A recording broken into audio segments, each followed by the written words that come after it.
والعاقبة للمتقين والصلاة والسلام على سيد المرسلين وعلى آله وصحبه أجمعين. سبحانك لا علم لنا إلا ما علمتنا إنك أنت العليم الحكيم. رب اشرح لي صدري ويسر لي أمري واحلل عقدة من لساني يفقهوا قولي. أما بعد فإن خير الحديث كتاب الله وخير الهدي هدي محمد صلى الله عليه وسلم وشر الأمور محدثاتها وكل محدثة بدعة وكل بدعة ضلالة وكل ضلالة في النار. أعوذ بالله السميع العليم من الشيطان الرجيم. بسم الله الرحمن الرحيم. الحمد لله الذي أنزل على عبده الكتاب ولم يجعل له عوجا. ہر قسم کی حمد و ثنا بزرگی برتری بڑائی کبریائی اللہ رب العالمین کی ذات بابرکات کے لیے انگنت لا تعداد بے شمار درود و سلام سید الاولین والآخرین امام المتقین شفیع المذنبین میرے اور آپ کے حاضر رہنما جناب محمد رسول اللہ صلی اللہ علیہ وآلہ آلہ وسلم کی ذات عطر پر ہوں. دوستوں اور بھائیوں، الحمدللہ اللہ کی توفیق کے ساتھ ہم آج سورۃ الکہف جو کہ قرآن مجید کی انتہائی اہم سورہ ہے اس کا آغاز کر رہے ہیں. انشاءاللہ العزیز اللہ کی توفیق کے ساتھ اس کا معنی اور مفہوم آپ کے سامنے رکھیں گے، لیکن اس کے آغاز میں کیونکہ اس سورہ مبارکہ کی اہمیت جو ہے وہ بہت زیادہ ہے تو میں چند باتیں ابتدائی طور پر آپ سے گوش گزار کرنا چاہتا ہوں اور بطور تمہیدی طور پر اس سورت کا تعارف آپ کے سامنے رکھنا چاہتا ہوں. یہ سورہ مبارکہ جو ہے یہ مکہ مکرمہ میں نازل ہوئی ہے. اس سورت کے اندر کل 12 رکوع اور 110 آیات ہیں، 1570 کلمات اور 6360 حروف ہیں. اس کا سبب نزول جو بیان کیا گیا ہے تفاسیر کے اندر وہ یہ ہے کہ مکہ مکرمہ کے مشرکوں نے اپنے دو انتہائی ذہین فتین لوگوں کو نضر بن حارث اور عتبہ بن ابی معیط اس کو مدینے کے اندر بھیجا اور مدینے کے یہودیوں سے جا کر انہوں نے نبی کریم صلی اللہ علیہ وسلم کے بابت بیان کیا کہ ہمارے اندر ایک رسول ہے، ان کی یہ صفات ہیں، وہ اپنے آپ کو رسول اور پیغمبر کہتے ہیں، تو اس کی سچائی کو جانچنے کے لیے ہمیں کیا کرنا چاہیے؟ تم اہل کتاب ہو، تمہارے پاس کتاب ہے، تمہارے پاس علم ہے، تو ہمیں بتاؤ کہ ہم کس انداز سے ان کو پرکھ سکتے ہیں کہ وہ سچے رسول ہیں. تو یہودیوں نے ان کے سامنے 3 سوالات رکھے. ایک سوال تو ہم اس کا جواب سورہ اسراء میں پڑھ رہے ہیں. انہوں نے کہا روح کے متعلق جا کر سوال کرو. پہلا سوال ہے روح کے بارے میں ان سے سوال کرو. دوسرا سوال یہ ہے کہ ان سے پوچھو وہ جو نوجوان جنہوں نے دین کی دعوت لے کر اٹھے تھے اور پھر وہ چلے گئے اپنے ملک کو چھوڑ کر، تو ان کا واقعہ کیا ہے؟ ان کے بارے میں بڑا عجیب واقعہ ہے، تو وہ جا کر ان سے سوال کرو. اور تیسرا سوال کہ اس بندے کے بارے میں تم بتلاؤ کہ جو مشرق اور مغرب کی انتہاؤں کو جا کر پہنچا اور اس نے پوری دنیا پر حکومت کی. یہ 3 سوالات جو ہیں ان سے جا کر پوچھو. نبی کریم صلی اللہ علیہ وسلم کے پاس جب یہ آئے اور نبی پاک سے سوال کیا تو نبی پاک صلی اللہ علیہ وسلم نے ان سے کہا کہ میں تمہیں کل بتاؤں گا. اور آپ دیکھیں کہ سورہ کہف جو ہے نا، اس کے اندر انشاءاللہ آپ کے سامنے جب ہم بیان کریں گے آپ کو پتہ چلے گا کہ یہ کتنی عظیم سورت ہے اور ہمیں ہر جمعہ پڑھنے کے لیے کیوں کہا گیا ہے. صرف ایسا نہیں ہے کہ پڑھ لیں بس، پڑھنے کا اجر و ثواب اپنی جگہ پر ہے، وہ بھی ابھی ہم بیان کریں گے آپ کے سامنے کہ اس کے فوائد اور ثمرات مومن کے لیے کیا ہیں جو صرف پڑھنے کے ہیں. لیکن غور و فکر کریں گے تو یقین جانے اگر آج کے مسلمان اس سورہ مبارکہ پر غور و فکر کریں نا تو سائنسی لحاظ سے کوئی دنیا کی قوم ان سے آگے نہیں ہو سکتی۔ جتنا کچھ اس کے اندر بیان کیا گیا ہے، سائنس کے تمام علوم کو اس کے اندر بیان کیا گیا ہے، اور یہ بڑے بڑے جو آپ چینجنگ دیکھ رہے ہیں، تبدیلیاں دیکھ رہے ہیں، اور اتنی تیزی سے جو ٹیکنالوجی ترقی کر رہی ہے، تو یقین جانے اس کے پیچھے یہ سورہ الکہف ہے، جس کی تلاوت وہ کر کے ہر نئے دن جو ہے نئی جو ہے وہ چیزیں آپ کے سامنے لے کر آ رہے ہیں۔ لیکن ہم مسلمان ہی ہیں جنہوں نے بس اس کو طویل دھاگے کے لیے قرآن کو رکھ لیا ہے، کہ ہم کہتے ہیں کہ یہ آیت جو ہے یہ ہمارے دروازے پر لکھ کر لگا دو تو رزق آنا شروع ہو جائے گا اور جنات بھاگ جائیں گے، اور یہ آیت لکھ کر جو ہے نا وہ اپنے بیڈ روم میں لگا لو تو یہ ہو جائے گا، یہ آیت لکھ کر یہ کر لو تو یہ ہو جائے گا، یا پھر اور زیادہ ہے تو اس کو اپنے گھر میں پرو دو تو یہ ہو جائے گا، وہ ہو جائے گا۔ بس ہم یہ اسی کے لیے رہ گئے۔ اور اگر بہت زیادہ کوئی بندہ یعنی کہ قرآن سے دل لگاتا ہے تو وہ اس کو پڑھنا شروع کر دیتا ہے، لیکن غور و فکر کے لیے آج مسلمان بالکل حقیقت ہے اس میں ہم بھی شامل ہیں، علماء کرام بھی غور و فکر سے بہت دور ہو چکے ہیں۔ وغیرہ تدبر قرآن کیا جاتا، جیسے کہ گزشتہ درس میں بھی کہا تھا، اللہ تبارک تعالیٰ کیا فرماتے ہیں، افلا یتدبرون القرآن ام علی قلوب اقفالها، کہ یہ قرآن پر غور و فکر کیوں نہیں کرتے؟ اگر غور و فکر کریں گے تو کیا ہوگا، ان کے دلوں پر لگے ہوئے تالے جو ہے نا وہ اللہ تعالیٰ کھول دے گا، شرح صدر فرما دے گا۔ اور نبی پاک صلی اللہ علیہ وسلم کی حدیث ہے کہ قرآن کے عجائب جو ہے نا، قرآن کے عجائب کا مطلب یہ ہے کہ قرآن کے معجزات یہ قیامت تک ختم نہیں ہوں گے، کہ انسان جتنا زیادہ اس پر غور و فکر کرتا ہے ایک نئی چیز اس کے سامنے آئے گی۔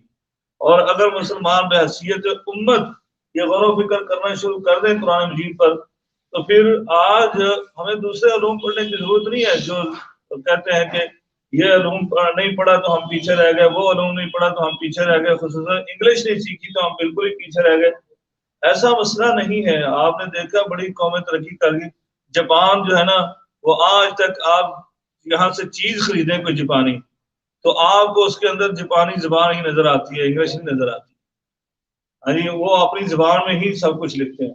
چائنیز جو ہے انہوں نے منع کر رکھا ہے کہ اپنے چائنیز انگلش کو بولنا ہے، ان کو صرف چائنیز میں ہی سارا کچھ کام کرتے ہیں۔ کیا انہوں نے ترقی نہیں کی ہے؟ ترقی کی ہے، یہ زبانوں کی وجہ سے ترقی نہیں۔ ہاں ہم یہ کہتے ہیں کہ آپ نے ان کو دعوت اسلام دینی ہے تو ان کی زبان سیکھیں، یہ سیکھنی چاہیے، ممانعت نہیں ہے، قدغن کوئی نہیں ہے، لیکن کسی زبان کو ذریعہ کامیابی سمجھ لینا یہ غلط نظریہ، یہ صحیح سوچ اور فکر نہیں ہے۔ اصل کامیابی کیا ہے؟ وہ قرآن مجید میں ہے۔ تو بہرحال نبی کریم صلی اللہ علیہ وسلم نے انہوں نے خود یہودیوں نے بتایا کہ ایک سوال کا جواب وہ وضاحت سے نہیں دیں گے، ایک سوال کا جواب وہ کھل کر نہیں دیں گے، وہ بس اجمالی طور پر تمہیں اس کا جواب دیں گے، اور وہ روح ہے۔ یہ یہودیوں نے پہلے ہی ان کو بتا دیا، اس کا جواب وہ کھل کر نہیں دیں گے۔ باقی اگر وہ نبی ہوئے تو باقی دو سوالات کا وہ تمہیں تفصیل سے بتائیں گے، اگر نہیں بتائیں گے تو سمجھو وہ صحیح نہیں ہے، وہ نبی نہیں ہے، وہ ایسے ہی دعویٰ کر رہے ہیں۔ لیکن اگر انہوں نے جواب دے دیا تو وہ رسول اور پیغمبر ہوں گے۔ بہرحال وہ آئے نبی کریم صلی اللہ علیہ وسلم سے جب پوچھا تو نبی پاک نے یہ کہا کہ میں کل بتاؤں گا۔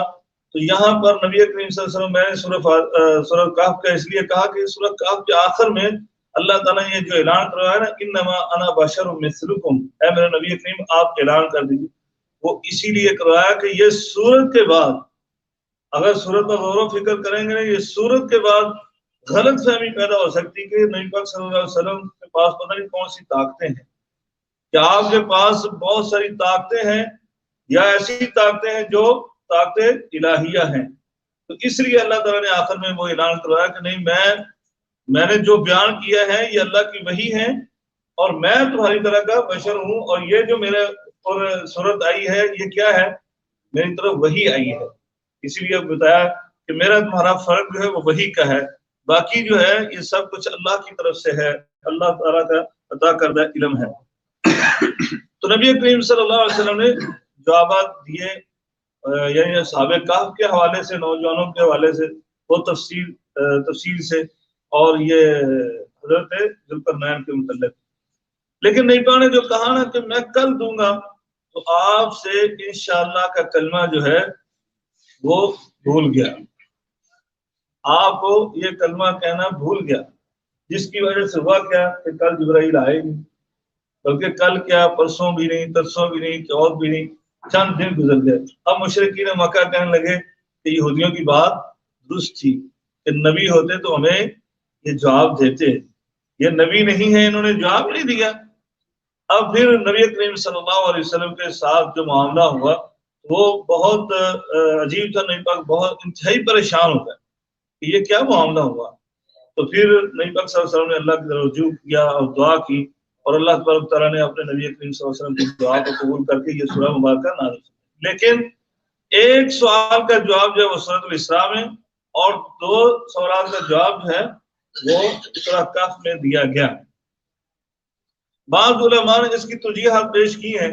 ایک توجیح تو یہ پیش کی ہے کہ غالباً یہ صورتیں کٹھی نازل ہو رہی تھی آگے پیچھے، اس لیے ہو سکتا ہے کہ نبی پاک صلی اللہ علیہ وسلم نے وہ آیات جو ہیں جو روح کے متعلق تھی وہ سورۃ الاسراء میں لکھوا دی، اور باقی جو ہے وہ سورۃ کہف میں لکھوائیں۔ حالانکہ ایسا نہیں ہے، یہ سورہ مبارکہ جو ہے سورۃ الاسراء جو ہے وہ تقریباً ترتیب نزول کے لحاظ سے 56 نمبر 56 نمبر صورت ہے، 56۔ اور یہ سورہ مبارکہ جو ہے یہ ترتیب نزول کے لحاظ سے 2 ترتیب ہیں، ایک ہے ترتیب تلاوت اور دوسری ہے ترتیب نزول۔ ترتیب تلاوت جو ہے اس کے لحاظ سے جو ترتیب ہے، ہماری سورہ فاتحہ پہلی صورت ہے، اور سورہ البقرہ جو ہے وہ دوسری صورت ہے، اور سورہ آل عمران تیسری صورت ہے۔ اس طرح آخر میں چلے جائیں تو سورہ ناس جو ہے 114 نمبر صورت ہے۔ اور سب سے پہلی سورہ جو نازل ہوئی ترتیب نزول کے لحاظ سے وہ کون سی تھی؟ سورہ الق، سورۃ الق، اور اس کی پہلی 5 آیات کی طرح بسم ربک الذی خلق، یہ پہلی وحی ہے، پہلی سورت یعنی کہ جو نازل ہوئی اس کی 5 آیات یہ ہے۔ تو ترتیب نزول اور ہے اور ترتیب تلاوت اور ہے۔ تو بہرحال یہ ترتیب تلاوت کے ترتیب نزول کے حوالے سے یہ سورہ مبارکہ جو ہے وہ 69 نمبر پر ہے، 69 نمبر پر ہے، اور سورہ اسراء جو ہے وہ 56 نمبر پر ہے ترتیب نزول کے لحاظ سے۔ تو اس لیے ان کے درمیان تو تقریباً 13 صورتوں کا فرق ہے، ان کے درمیان 13 صورتیں نازل ہوئی ہیں۔ تو یہ نہیں ہو سکتا یہ کٹھی نازل ہو رہی تھی تو اس لیے نہیں۔ یہ ضرور ہے جو ایک توجیہ علماء نے بیان کی ہے، وہ یہ کہ اصل میں روح کے حوالے سے جو آیت نازل ہوئی اس کا وزن جو تھا آیا مبارکہ کا وہ سورۃ الاسراء سے ملتا جلتا تھا، اس لیے نبی کریم صلی اللہ علیہ وسلم نے اس کو سورۃ الاسراء میں لکھوایا، اور ان کا جو ہے وہ سورۃ الکہف سے ملتا جلتا تھا، تو اس لیے اس سورہ مبارکہ میں لکھوایا۔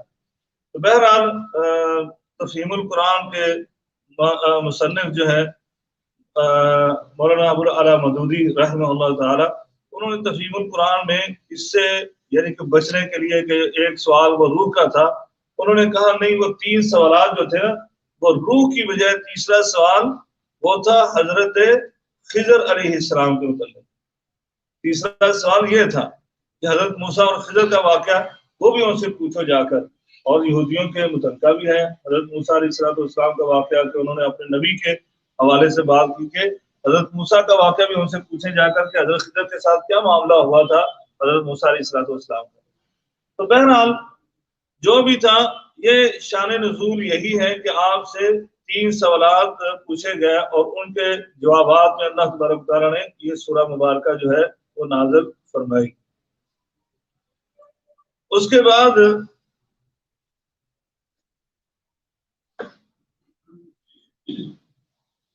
اس سورت کو پڑھنے کے حوالے سے ہے کہ اس سورت کو پڑھنے کے ثواب کے حوالے سے ویسے تو آپ نے یہ حدیث سنی ہے کہ من قرأ حرفا من کتاب اللہ فلہ الحسنہ والحسنۃ بعشر امثالها، کہ جو بندہ قرآن مجید کا ایک حرف پڑھتا ہے تو اس کو کتنی نیکیاں ملتی ہیں؟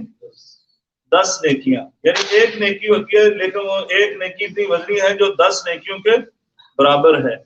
تو ہم نے آپ کو بتایا کہ اس سورہ مبارکہ کے 6360 حروف ہیں. اگر اس لحاظ سے اس حدیث کی روشنی میں دیکھا جائے تو جو بندہ ہر جمعے اس سورہ مبارکہ کو پڑھتا ہے وہ 1 دینار سے قیمتی ایک نیکی ہے. ایسے ہی ہے کہ نہیں؟ کل قیامت کے دن دینار سے تو قیمتی نیکی ہوگی نا. آج تو شاید ہم نہیں سمجھتے لیکن کل کا معاملہ جو ہے اس میں تو یہی ہے کہ نیکیاں تو بہت قیمتی ہیں. وہاں تو ہمیں ہزاروں دینار خرچ کر کے تو نیکی ملتی ہو تو تب بھی لینے کے لیے تیار ہوں گے. وعلیکم السلام. تو بہرحال جو بندہ اس سورہ مبارکہ کو پڑھتا ہے 6360 حروف اس کو 10 سے ملٹی پلائی کرے تو کتنی نیکیاں بنتی ہیں؟ 63,600 نیکیاں بنتی ہیں. جو بندہ ہر جمعے سورۃ الکہف پڑھتا ہے تو وہ 63,600 نیکیاں کماتا ہے. ہاں جی. اور جو نہیں پڑھتا ہے وہ سمجھے 63,000 دینار نہیں ہے. 63,000 نیکیاں 600 اور اوپر یعنی وہ یہ ضائع کر رہا ہے. اس لیے میرے بھائیوں یہ سورۃ الکہف کو پڑھا کریں. یہ لازماً جمعے کے دن پڑھا کریں. اس کے اور بہت سارے فوائد ہیں جو میں اس کے یعنی کہ فوائد میں فضائل میں آپ کو بتاتا ہوں. آگے میں نے اس صورت کی ترتیب یعنی کہ ربط کے حوالے سے بتایا کہ پچھلی صورت کے ساتھ کیا ربط ہے تو اس کو ہم چھوڑتے ہیں. انشاءاللہ پھر کبھی بتائیں گے آپ کو. سورۃ کہف کی فضیلت میں کچھ احادیث آپ سنیں. نبی کریم صلی اللہ علیہ وسلم نے فرمایا من قرأ سورۃ الکہف کما نزلت کانت لہ نورا یوم القیامہ من مقامہ الی مکہ. سورہ نسائی ہے اور سلسلہ صحیحہ میں شیخ البانی نے اس حدیث کو بیان کیا ہے. نبی پاک صلی اللہ علیہ وسلم نے فرمایا جو بندہ سورۃ الکہف کو جمعے کے دن پڑھتا ہے بعینی ویسے ہی جیسے یہ نازل ہوئی ہے ویسے پڑھتا ہے تو فرمایا کانت لہ نورا یوم القیامہ قیامت کے دن اس کے لیے نور ہوگا. اور وہ نور کتنا ہوگا؟ فرمایا من مقام ہی الی مکہ. ہم یہاں بیٹھے ہوئے ہیں یہاں پر پڑھ رہے ہیں تو کل قیامت کے دن اتنی دور تک وہ نور پھیلے گا کہ جیسے کویت سے لے کے مکہ تک. آپ دیکھیں کتنا فاصلہ ہے. تقریباً 2000 کلومیٹر ہے. تو 2000 کلومیٹر تک نور ملے گا. اور آپ سمجھیں کہ کل نور کی ضرورت نہیں ہے. کل قیامت کے دن تو اندھیرے ہی اندھیرے ہیں. قرآن مجید سورۃ تحریم اٹھا کر دیکھیں. اللہ مومن بندوں کے حوالے سے بیان کرتا ہے بشارت سناتے ہوئے کہ اللہ تعالیٰ ان کے نور کو ان کے آگے پیچھے دائیں بائیں چلائے گا اور وہ کیا کہیں گے یا اللہ ہمارے نور کو اور مکمل کر دے. ربنا اتمم لنا نورنا. اے اللہ ہمارے نور کو ہماری روشنی کو اور مکمل کر دے یعنی اور بڑھا دے. تو یہاں پر سورۃ کہف پڑھنے سے بندہ مومن کے لیے اتنا نور قیامت کے دن یہ اللہ تعالیٰ عطا فرمائے گا. اسی طرح حضرت برا بن عازب رضی اللہ تعالیٰ عنہ کہتے ہیں کہ ایک شخص رات کو گھر میں یہ سورت پڑھ رہا تھا. یہ شخص کون ہے؟ دوسری روایات میں اور ان کی وضاحت آتی ہے. یہ متفق علیہ روایت ہے کہ وہ صحابی رسول حضرت سعید بن حضیب رضی اللہ تعالیٰ عنہ تھے. وہ گھر میں نیند نہیں آ رہی تھی تو اٹھ کر کیا کیا انہوں نے؟ تلاوت قرآن اور سورہ کہف ہی کھول کر پڑھنا شروع کر دی.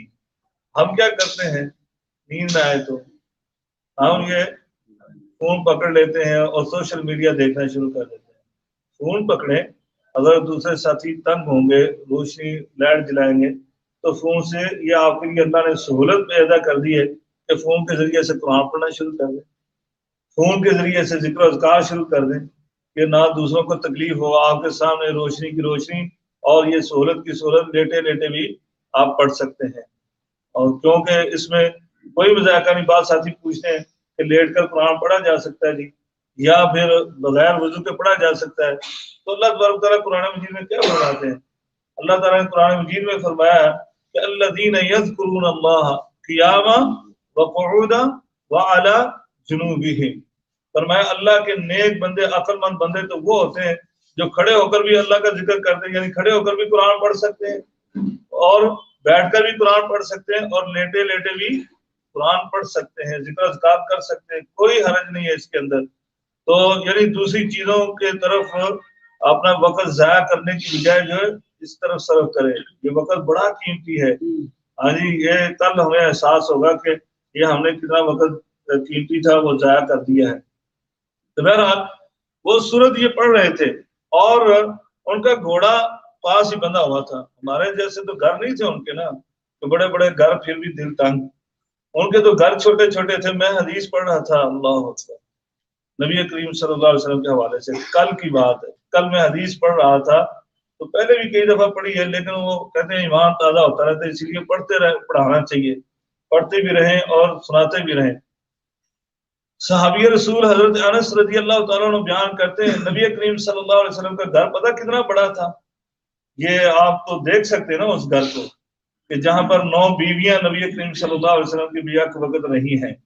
ہاں جی، وہ کیا ہے، حجرہ ہے آپ کا، جہاں پر آپ کی قبر مبارک ہے. یہ روزے کے اندر ہی سارے گھر تھے نبی پاک صلی اللہ علیہ وسلم. 9 گھر تھے اس کے اندر، آپ اندازہ لیں. اور چھت اتنی اونچی تھی، اتنی اونچی تھی، حضرت انس کہتے ہیں کہ ہم ہاتھ ایسے لگا سکتے، کھڑے ہو کر ایسے چھت کو چھو سکتے. یہ چھت تھی. اور ہمارے گھر اتنے کھلے کھلے ہیں، تو تب یہ صحابی رسول کا بھی سننا. صحابی رسول قرآن پڑھ رہے تھے اور گھوڑا پاس بندھا ہوا تھا. اپنے کمرے کے اندر ہی گھوڑا بھی بندھا ہوا ہے. اور یہ نہیں ہے کہ وہ گھوڑے کے استبل میں جا کر پڑھ رہے تھے قرآن، بلکہ اس گھوڑے کے پاس ہی چارپائی پڑی ہوئی تھی اور اس پر ان کا بیٹا وہ لیٹا ہوا تھا، سویا ہوا.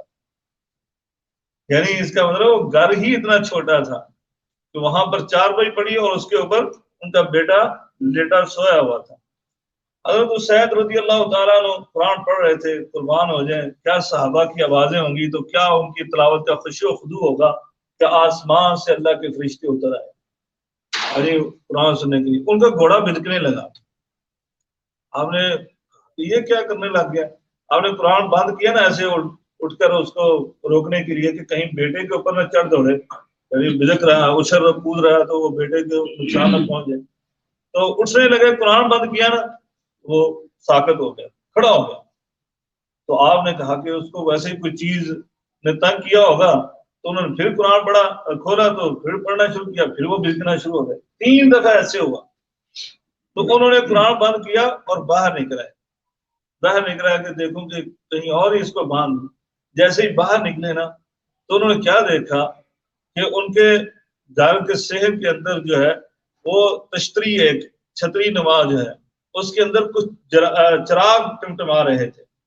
اور وہ ان کے سامنے سے ایسے گھر سے اڑی اور آسمانوں کی طرف جانا شروع کی. وہ دیکھتے رہے حتیٰ کہ آنکھوں سے اوجھل ہو گئی. بڑا عجیب واقعہ تھا ان کے لیے. آپ صبح فجر کی نماز میں مسجد میں تشریف لائے تو آپ نے نبی کریم صلی اللہ علیہ وسلم سے عرض کیا، اللہ کے رسول، آپ میں قرآن پڑھ رہا تھا تو ایسے گھوڑا بھدکنا شروع ہوا، تو میں باہر نکلا تو میں نے اپنے گھر کے صحن میں یہ دیکھا. تو نبی کریم صلی اللہ علیہ وسلم مسکرائے اور آپ نے فرمایا، تم جانتے ہو شاید وہ کیا چیز تھی؟ اللہ اور اس کے رسول بہتر جانتے، مجھے نہیں علم کو کیا تھا. نبی پاک نے فرمایا کہ یہی سکونت تھی، یہ سکینت تھی. یعنی جو اللہ کی طرف سے، نبی پاک نے حدیث بیان کی نا، جب بندے تلاوت کرتے ہیں تو اللہ کی طرف سے 4 انعامات ان کو ملتے ہیں. 4 انعامات. ایک کیا کہ اللہ کی طرف سے نازلت علیہم السکینہ، اللہ کی طرف سے سکینت نازل ہوتی ہے. پریشان ہو بندہ، فکر مند ہو، کسی مصیبت میں پریشانی انتہا کو پہنچ گئی، وہ قرآن پڑھنا شروع کر دے، اللہ کی طرف رجوع کرنا شروع کر دے. اس کی پریشانی حقیقت ہے، اگر وہ صدقے دل سے قرآن پڑھنے لگ جائے گا تو اس کی پریشانی ختم ہو جائے گی، اس کے دل میں سکون آ جائے گا، وہ ویرانی ختم ہو جائے گی، خوف کے آثار تھے وہ ختم ہو جائیں گے. نبی پاک صلی اللہ علیہ وسلم کی اپنی سیرت ہے. اب جب بھی پریشان ہوئے آپ نے کیا کہا؟ تم یا بلال فاذن ارحنا بالصلاۃ، اے بلال کھڑے ہو جاؤ، اذان کہہ دو اور ہمیں نماز کے ساتھ سکون پہنچاؤ تاکہ ہم نماز پڑھیں. تو نبی کریم صلی اللہ علیہ وسلم نماز کے اندر جو ہے وہ سکون تلاش کیا کرتے تھے، اور ہمیں سکون کہیں اور ملتا ہے. ہم تو کہتے ہیں روح کی غذا ہی کچھ اور ہے، یعنی جو روح کی اصل غذا تھی اس کو چھوڑ چکے ہیں. اللہ تعالیٰ ہم سب کو ہدایت عطا فرمائے.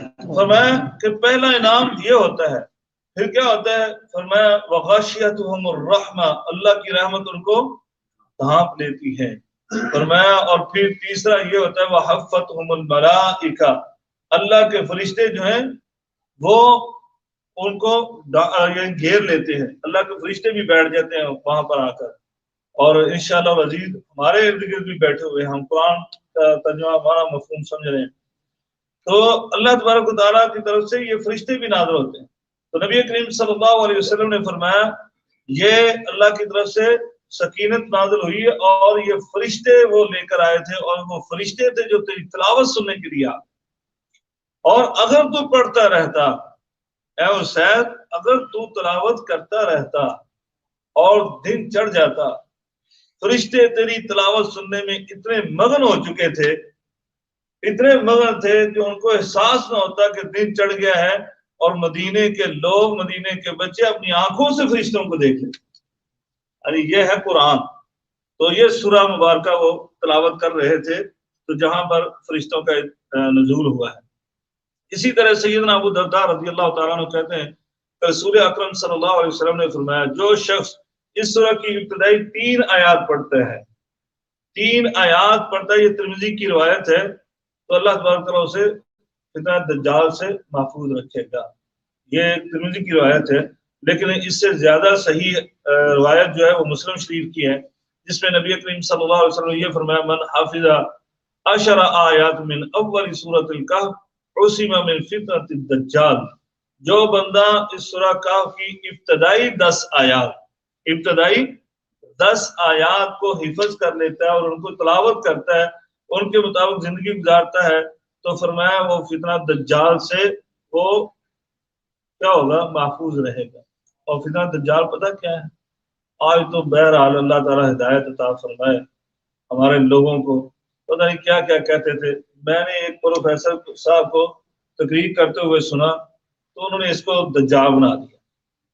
کہتے ہیں جی حدیثوں کو سمجھتے ہیں نہیں، حدیثیں پڑھتے ہیں اور دجال دجال اٹھا رکھا ہے، یہ دجال ہی ہے، یہ فتنہ دجال ہے۔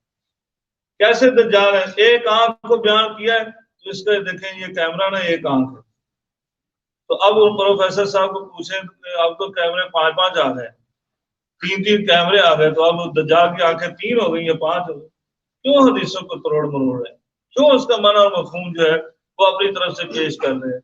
محدثین نے یقین جانے یہ سورہ کہف پڑھیں گے آپ، یہ سورہ کہف جب آپ پڑھیں گے آپ کو پتہ چلے گا یہ جو محاورہ آپ سنتے رہتے تاریخ اپنے آپ کو دہراتی ہے، تاریخ اپنے آپ کو دہراتی ہے، یہ آپ کو نظر آئے گا کہ ابھی تک ہم وہ ٹیکنالوجی حاصل نہیں کر سکے، ابھی تک ہم اس ترقی کے دور میں نہیں پہنچے جس ترقی کے دور میں اصحاب کہف پہنچ چکے تھے اور جس ترقی کے دور میں ذوالقرنین پہنچ چکے تھے۔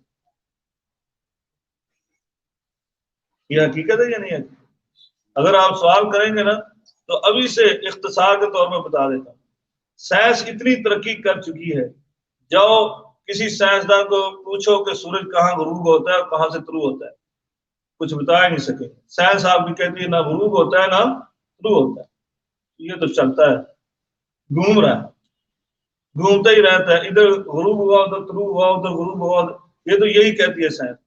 لیکن قرآن کیا کہتا ہے؟ آپ پڑھیں گے انشاءاللہ سنیں گے، قرآن کہتا ہے ذوالقرنین وہ وہاں تک پہنچے جہاں سے سورج طلوع ہو رہا تھا، کیچڑ کے اندر سے طلوع ہو رہا تھا، اور وہاں پر پہنچے جہاں پر غروب ہو رہا تھا، اور سائنس آپ کے ابھی تک اس ترقی کو نہیں پہنچی، اور پوری دنیا پر حکومت کی، جیسے اکیلے جا کر کون سی چیز تھی جس پر وہ سفر کرتے تھے، یہ انشاءاللہ العزیز ہم آپ کو بتائیں گے انشاءاللہ اس وقت جب ہم پڑھیں گے۔ تو بہرحال یہ فتنہ دجال جو ہے اس سے نبی پاک صلی اللہ علیہ وسلم فرمایا تمام انبیاء نے، حضرت نوح علیہ السلام سے شروع ہوا سلسلہ اور نبی کریم صلی اللہ علیہ وسلم پر اختتام ہوا، تو کسی نبی نے اپنی قوم کو اس سے غافل نہیں رکھا، بلکہ سارے انبیاء نے فتنہ دجال سے اپنی قوموں کو ڈرایا۔ اس پر بھی اعتراض کیا جاتا ہے کہ جب آنا ہی نہیں تھا ان کے دور میں تو پھر وہ کیوں بتاتے رہے؟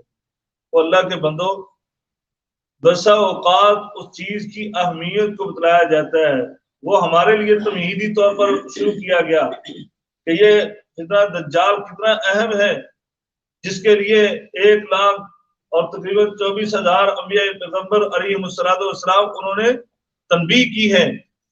تو تم سمجھ جاؤ کہ یہ فتنہ دجال کتنا عظیم فتنہ ہوگا، کتنا بڑا فتنہ ہوگا۔ تو بہرحال یعنی نبی کریم انبیاء کرام اپنی طرف سے تو نہیں بولتے تھے نا، اپنی طرف نہ ان کو پتا ہے دجال کا تو نہ اس کے فتنے کا پتا، اللہ کہتا تھا تو وہ اپنی قوموں کو بتاتے تھے۔ پھر نبی کریم صلی اللہ علیہ وسلم نے بھی اس فتنہ دجال کے حوالے سے بتلایا ہے کہ وہ یعنی قرب قیامت، یعنی قیامت کے نشانیوں میں سے ایک نشانی ہے، اور قیامت کے قریب جو ہے اس کا ظہور ہوگا، اور وہ کتنا بڑا دجال کا فتنہ ہوگا آپ اس سے اندازہ لگا لیں کہ نبی پاک صلی اللہ علیہ وسلم نے فرمایا کہ اس کو اللہ تعالیٰ اتنی قدرتیں دے گا کہ وہ اپنے دائیں ہاتھ یعنی دائیں جانب جو ہے وہ جنت لے کر چلے گا، اور بائیں جانب سمندر یعنی آگ کا دریا لے کر چلے گا، جہنم بھی ساتھ لے کر چلے گا۔ وہ اتنی استطاعت رکھے گا کہ وہ مردوں کو زندہ کر دے، ہاں جی، وہ اتنی استطاعت رکھے گا کہ اپنے دن کو بڑھا کر دے، وہ اتنی استطاعت رکھے گا کہ پہلے اس کی حکومت کا پہلا دن جو ہے وہ کتنے وقت پر محیط ہوگا؟ 1 سال کا، 1 سال کا 1 دن ہوگا۔ کیا کرے گا وہ؟ ٹائم کو بڑھائے گا، کچھ ایسا ہی کرے گا۔ ٹیکنالوجی ترقی اس وقت اتنی ہو چکی ہوگی، اور یہ پہلے ہو چکا ہے، یہ انشاءاللہ ہم آپ کو بتائیں گے، پہلے بھی ہو چکا ہے، ایسا نہیں ہے کہ ابھی ہو رہا ہے یا ہوگا۔ تو بہرحال اسی طرح نبی پاک نے فرمایا کہ اس کو جب وہ چاہے گا بارش برسائے گا، جب چاہے گا زمین سے اناج اگائے گا۔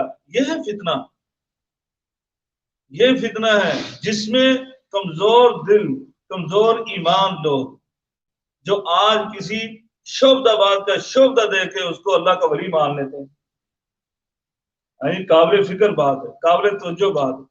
کسی شعبدہ باز کا نہ اس کی شکل نہ صورت، ہاں جی 3-4 کی اس نے مونچھیں 3-9 کی رکھی ہوئی ہیں، اور داڑھی ہے نہیں اس کی، شریعت کے مطابق اس کا لباس نہیں ہے، شکل و صورت نہیں ہے، وہ کوئی شعبدہ دکھاتا ہے، ہاں جی اپنے ہاتھ کی صفائی دکھاتا ہے، تو یہ اس کو اللہ کا ولی مان کر اس کے سامنے ہاتھ جوڑ کے کھڑے ہو جاتے ہیں۔ یہ ہماری قسمت کا اور ہمارے نفع و نقصان کا مالک بن بیٹھا ہے۔ تو جو فتنہ دجال ہوگا وہ کتنا بڑا فتنہ ہوگا، جو ان کے سامنے بارشیں برسائے گا، جو ان کے سامنے اناج اگائے گا، تو اس کو نہیں مانیں گے؟ مانیں گے۔ اس لیے کہا کہ اس سے بچنا ہمارے لیے بہت مشکل ہو جائے گا، تو اس سے بچنا ہے تو اس صورت کو اپنا ورد بناؤ، ہر جمعے اس کو پڑھو، اس کی 10 آیات جو ہیں پہلے 10 آیات ان کو حفظ کر لیجئے، ان کی تلاوت کیا کیجئے، ان کو غور سے توجہ سے اس کا ترجمہ پڑھیں، اس کی تفسیر پڑھیں، اور اس کے اندر جو کچھ بھی پہلی آیت ہی ایسی ہے کہ قرآن سے ہی آپ کو دل لگانا پڑے گا، قرآن کی طرف ہی رجوع کرنا پڑے گا، یہ قرآن ہی فتنوں سے محفوظ کرے گا۔ اس لیے اس کے اندر کافی فتنے ہیں جو آپ کو پتہ کرے گا جو اس سورت کے اندر بیان کیے گئے، بلکہ یہ سورت کا مرکز و محور جو ہے نا وہ فتنوں سے حفاظت ہے۔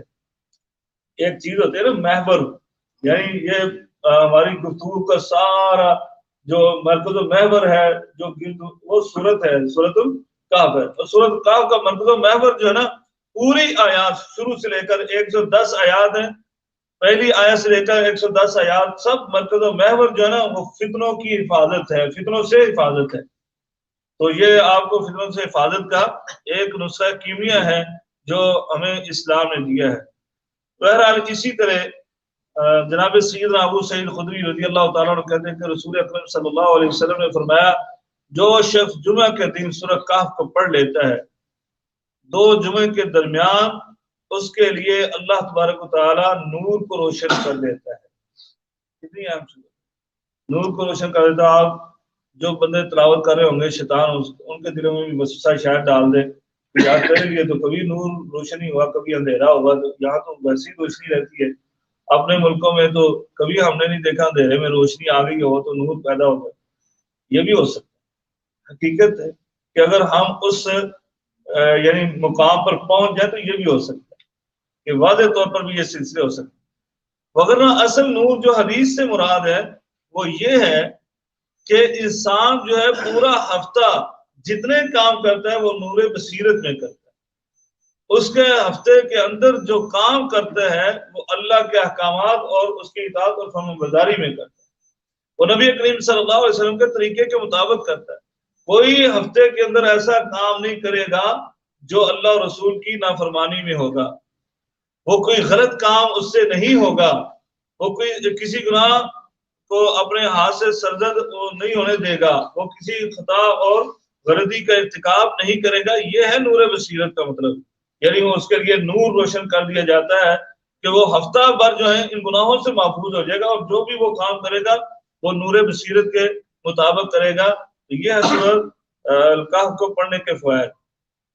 اب اس کے جو خلاصے کے طور پر کچھ جو مرکزی مضامین ہیں وہ آپ کے سامنے پیش کرتا ہوں تاکہ آپ کے سامنے ایک خلاصہ سا ذہن میں خاکہ بیٹھ جائے، پھر انشاءاللہ آئندہ جمعے سے ہم انشاءاللہ العزیز جو ہے اس کا ترجمہ اور معنی مفہوم تفسیر شروع کریں گے۔ نمبر 1، دین و ایمان کے امتحان، یعنی میں نے کہا نا یہاں اس میں کئی فتنے بیان کیے گئے ہیں، وہ کون کون سے فتنے ہیں؟ سب سے پہلے دین و ایمان کا امتحان، دین کا فتنہ، یعنی صالح اور نیک نوجوانوں کی جماعت کا قصہ جو اصحاب کہف، جن کے نام سے یہ سورہ ہے، جو اپنے دین و ایمان کی خاطر ظالم حکمران کے خوف سے ایک غار میں پناہ گزین ہوئے۔ اسی طرح نمبر 2، دین و ایمان کی آزمائش میں ان کی حفاظت کے ذرائع، یعنی کیسے ہم دین اور ایمان کو بچا سکتے ہیں، اس کے ذریعے کیا ہیں، اس صورت کے اندر بیان کی گیا ہے۔ مثلا اختصار کے ساتھ نیک صحبت، یعنی اچھے دوستوں کے ساتھ بیٹھنا، اچھے دوستوں کے ساتھ بیٹھیں گے تو کیا ہوگا، آپ کے دین اور ایمان بچے گا، بلکہ اس کے اندر اضافہ ہوگا، اس کے اندر جو ہے وہ تازگی پیدا ہوگی۔ اس لیے نیک لوگوں کے ساتھ بیٹھا کرے۔ میں تفصیل میں نہیں جانا چاہتا، آج کا خطبہ ہمارا اسی موضوع پر تھا اردو کا، تو ساتھی جو ہے نا وہ خطبے کو ضرور سنیں، کتنے فوائد اور ثمرات ہیں نیک لوگوں کی صحبت اختیار کرنے کے اور نیک لوگ دوست بنانے کے۔ اس کا ایک بڑا فائدہ یہ ہے کہ کل قیامت کے دن خدا نہ خواستہ انسانی تقاضے سے ہم جہنم میں چلے گئے نا، اگر نیک لوگ ہمارے دوست ہیں جو جنت میں چلے گئے تو وہ اللہ سے پتہ کیا عرض کریں گے، یا اللہ جنت کی نعمتوں کا لطف نہیں آ رہا جب تک وہ ہمارا دوست ہمارے ساتھ تھا۔ یہ حدیث کے الفاظ ہیں، نہیں پڑھے فرمایا وہ کہیں گے یا اللہ ہمیں جنت کا مزہ نہیں آ رہا، وہ ہمارا دوست کدھر ہے، وہ جہنم میں چلا گیا، یا اللہ اس کو ہمارے پاس بھیج، پھر جنت کا مزہ، تیری جنت کا مزہ آئے گا۔ تو اللہ تبارک تعالیٰ اپنے ان نیک بندوں کی اس درخواست کو سن کر کہے گا جاؤ اپنے دوست کو وہاں سے نکال کر جنت میں لے آؤ اپنے ساتھ۔ تو یہ کتنا بڑا فائدہ ہے، یعنی سوچ بھی سکتا بندہ، صحیح حدیث ہے۔ فرمایا آخرت کی یاد، نیک لوگوں کے ساتھ بیٹھو گے تو آخرت کی یاد ہوگی، اور پھر دنیا کے اندر جو ہے نا یہ چیزیں، اگر دنیا دار کے ساتھ بیٹھو گے وہ بتائیں گا میرے پاس اتنا بینک بیلنس ہو، فلاں کے پاس یہ چیز، فلاں کے پاس، آپ کے دل میں حسرت پیدا ہوگی میرے پاس تو کچھ نہیں۔ یعنی نیک لوگوں کے پاس بیٹھو گے نا، دنیا کی بے ثباتی، بے رغبتی، وہ کچھ بھی نہیں ہے یار، یہ دنیا تو گزر ہی جائے گی، یہ 2-4 دن کی دنیا ہے، اس کی بھی گزر جائے گی، میری بھی گزر جائے گی۔ تو اس طرح انشاءاللہ آپ کو فکر آخرت زیادہ مقدم ہوگا، تلاوت قرآن اور اس میں تدبر، یعنی یہ آپ کے اندر شوق پیدا ہوگا۔ نمبر 3، مال کی آزمائش، اس کے حوالے سے اللہ تعالیٰ نمونے کے طور پر 2 باغ والوں کا قصہ بیان کیا ہے۔ نمبر 4، مال کے فتنے سے بچاؤ کا ذریعہ، یعنی وہ جو فتنہ ہے، وہ جو آزمائش ہے، اس میں کیا بچنے کا ذریعہ ہے، دنیا کی حقیقت کو پا جانا اور اخروی زندگی کے لیے کام کرنا۔ یہ سب سے دنیا کی حقیقت جس کو سمجھ آ گئی نا، مال کی حیثیت اس کے سامنے ختم ہو جاتی ہے۔ تو اس لحاظ سے یہ فتنے سے بچنے کا ذریعہ ہے۔ علم کا فتنہ، علم بھی ایک فتنہ ہے، بہت بڑا فتنہ ہے، شیطان کے لیے علم ہی فتنہ بنا نا۔ اگر اس کو نہ پتا ہوتا میں آگ سے پیدا ہوا ہوں اور آگ بہتر ہے، مٹی جو ہے وہ کم ہے، حقیر ہے، تو وہ یہ فتنہ نہ پیدا ہوتا تو وہ فوراً سجدہ کر لیتا۔ یعنی علم بھی بسا اوقات فتنہ ہوتا ہے، بلکہ عموماً ہو جاتا ہے۔ اسی لیے نبی پاک نے فرمایا اللہم انی اعوذ بک من علم لا ینفع، اے اللہ میں تیری پناہ میں آتا ہوں ایسے علم سے جو فائدہ نہ پہنچائے، جو نقصان کا باعث بن جائے۔ تو ایسے علم سے پناہ ہی مانگنی چاہیے۔ حضرت موسیٰ علیہ السلام اور حضرت خضر علیہ السلام کا واقعہ اس کے ضمن میں اللہ تعالیٰ نے بیان کیا ہے۔ فتنہ علم سے بچنے کا ذریعہ کیا ذریعہ ہے، اس کے نکات یہ ہیں، تواضع ہے، عاجزی ہے، انکساری ہے، اور علم پر فخر اور غرور سے اجتناب ہے. انسان عاجز رہے، علم ہو بھی تو تب بھی انسان کے اندر عاجزی انکساری، بلکہ علم آ جائے تو عاجزی انکساری تو آ ہی جانی چاہیے، لیکن پھر بھی اپنے علم پر اترانا نہیں چاہیے. اللہ تعالیٰ ہم سب کو محفوظ فرمائے. اور آگے ہے نمبر 7، حکمرانی کا امتحان. ذوالقرنین رحمہ اللہ تعالیٰ کا قصہ. حکمرانی اتنی بڑی کہ آج تک کسی کو وہ حکمرانی نہیں، اس سے پہلے کسی کی حکمرانی نہیں. حضرت سلیمان علیہ السلام کی حکمرانی کے بعد یہ ان کی سب سے بڑی حکمرانی تھی. تو یہ بڑی آزمائش تھی. تو اس حکمرانی کی آزمائش میں کامیابی کا ذریعہ کیا ہے؟ کامیابی کا ذریعہ اس حکومت کو کامیاب طریقے سے کرنا اللہ کی اطاعت فرما برداری میں، وہ ہے کام میں اخلاص اور آخرت کی یاد. تو یہ چند مرکزی مضامین ہیں اس صورت کے. آگے ہیں اس صورت کے فوائد اور نتائج. اس کے اندر بہت سارے نکات بیان کیے گئے، انشاءاللہ جو ہم ترجمہ پڑھتے پڑھتے تفسیر بیان کرتے کرتے آپ کے سامنے پیش کریں گے اللہ کی توفیق کے ساتھ.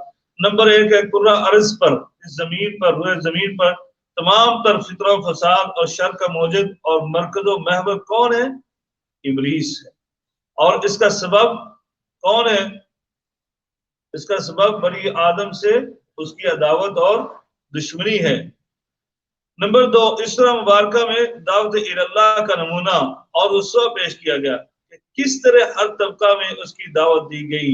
مثلا اس کے کچھ نمونے اس صورت میں بیان کیے گئے. نوجوانوں کی جماعت کا وقت کے حکمران کو دعوت اللہ دینا، اور یعنی اصحاب کہف نے بادشاہ کو جا کر دعوت اللہ دی تھی. دوست کا دوست کو دعوت اللہ دینا، یہ باغ والوں کا جو واقعہ ہے. استاد کا شاگرد کو دعوت اللہ دینا، بادشاہ کا اپنی رعایا کو دعوت اللہ دینا. نمبر 3، اللہ تعالی نے سورہ مبارکہ میں اس پاکیزہ جماعت کا نام ذکر نہیں کیا، اصحاب کہف کا نام ذکر نہیں کیا کہ وہ کون سی جماعت ہے. ٹھیک ہے، انہم آمنوا فتیہ، بس یہ کہا انہم فتیۃ آمنوا بربہم. ایک نوجوانوں کی جماعت تھی جو اپنے رب پر ایمان لے کر آئے اور انہوں نے دین کا کام کیا. اس پاکیزہ جماعت کا نام ذکر نہیں کیا، لیکن ان کے عمل کو ہمیشہ کے لیے محفوظ کر کے دنیا کے لیے نمونہ بنا دیا. کیوں؟ کہ انسان کی اہمیت اس کے کام کی وجہ سے، اس کے نام کی وجہ سے نہیں ہے، بلکہ نہ اس کے صورت کی وجہ سے، نہ اس کے جسم کی وجہ سے. اسی لیے نہیں پڑھا کیا فرمایا؟ ان اللہ لا ينظر الى اجسامکم ولا الى صورکم.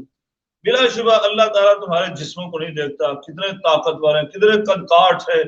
ہاں جی، ولا الى صورکم، نہ تمہاری صورتوں کو دیکھتا ہے، کتنے خوبصورت ہیں، حسین و جمیل ہیں، سرخ سفید ہیں، کالے ہیں، سیاہ ہیں، چھوٹے قد. کچھ نہیں دیکھتا. کیا دیکھتا ہے؟ ولکن اللہ ولکن ينظر الى قلوبکم واعمالکم. اللہ تعالیٰ دیکھتا ہے تو تمہارے اس دل کی کیفیت کو دیکھتا ہے اور تمہارے اعمال کو دیکھتا ہے کہ عمل کیا کر رہے ہو. تو یہ عمل ہی تھا جو ان نوجوانوں کے کام کو یعنی انہوں نے کیا، تو اللہ تعالیٰ نے ان کے یعنی واقعے کو محفوظ کر دیا. فرمایا اسی طرح نمبر 4، وَإِذْ قُلْنَا لِلْمَلَائِكَةِ اسْجُدُوا لِآدَمَ فَسَجَدُوا إِلَّا إِبْلِيسَ. یہ اللہ تبارک تعالیٰ نے کہا تو ہم پر کیسا عجیب و لطیف عطاب ہے کہ وہ فرماتا ہے میں نے تمہارے باپ کو آدم علیہ السلام کو سجدہ نہ کرنے کی وجہ سے ابلیس کے ساتھ عداوت کریں. اللہ کی عداوت ابلیس کے ساتھ کیا ہے؟ وہ عبادت نہیں کرتا تھا اللہ تعالیٰ کی. اس نے تو عبادت اتنی کی کہ فرشتوں کے ساتھ مقام حاصل کر لیا اور وہیں پر رہتا تھا فرشتوں کے ساتھ. جن ہونے کے باوجود، ابلیس شیطان ہونے کے باوجود فرشتوں کے ساتھ رہتا تھا، اللہ کی اتنی عبادت کرتا تھا. اللہ کی کیا اس سے عداوت تھی؟ کچھ بھی نہیں. عداوت ہوئی تو کس کے لیے؟ ہمارے لیے نا. ہمارے لیے اللہ کی عداوت اس کے ساتھ ہوئی، اور ہم نے کیا کیا؟ اس عداوت کو وحدت دوستی میں تبدیل کر دیا. ہم اس کی دوستی میں لگے ہوئے اور اللہ کے ساتھ ہم نافرمانی کر رہے ہیں. اللہ تعالیٰ ہم سب کو. 5واں نقطہ ہے کہ حتی اذا ساوا بین الصدفین قال انفخوا. امام القرطبی فرماتے ہیں یہ آیات کریمہ جو ہے رد الفساد کی دلیل ہے. دنیا کے اندر فساد کو ختم کرنے کے لیے یہ دلیل ہے. جو اہل فساد ہیں انہیں قید و بند کر دیا جائے، ان کو جیل میں ڈال دیا جائے. نمبر 6، قبروں پر مساجد بنا کر ان میں نمازیں پڑھنا اور وہاں اعتکاف وغیرہ کرنا شرعی طور پر جائز نہیں ہے. اس پر بہت سارے دلائل ہیں. حضرت ام المؤمنین عائشہ صدیقہ رضی اللہ تعالیٰ عنہ روایت کرتی ہیں کہ ام المؤمنین سیدہ ام حبیبہ اور ام المؤمنین سیدہ ام سلمہ رضی اللہ تعالیٰ عنہما نے کنیسے کا ذکر کیا اور کہا اللہ کے رسول وہاں پر تصویریں لگی ہوئی تھی کنیسہ کے اندر جہاں وہ عبادت کرتے تھے عیسائی لوگ. تو نبی کریم صلی اللہ علیہ وسلم فرمایا ان لوگوں میں جب کوئی سارے آدمی فوت ہو جاتا تو اس کی قبر پر کیا کرتے؟ مسجد بنا دیتے اور اس طرح تصویریں بنا لیتے. یہی لوگ قیامت کے دن اللہ عز و جل کے نزدیک سب سے بدتر ہوں گے. ایک اور حدیث میں آتا ہے نبی کریم صلی اللہ علیہ وسلم فرمایا اللہ تعالیٰ کی لعنت و یہود و نصارہ پر کہ انہوں نے اپنے انبیاء کی قبروں کو سجدہ گاہ بنا لیا. اللہ تعالیٰ سے دعا کہ اللہ تعالیٰ ہمیں قرآن پڑھنے سمجھنے اس پر عمل کرنے کی توفیق عطا فرمائے. انشاءاللہ آئندہ جمعے میں انشاءاللہ عزیز آئندہ 10 میں ہم ترجمہ اور تفسیر شروع کریں گے.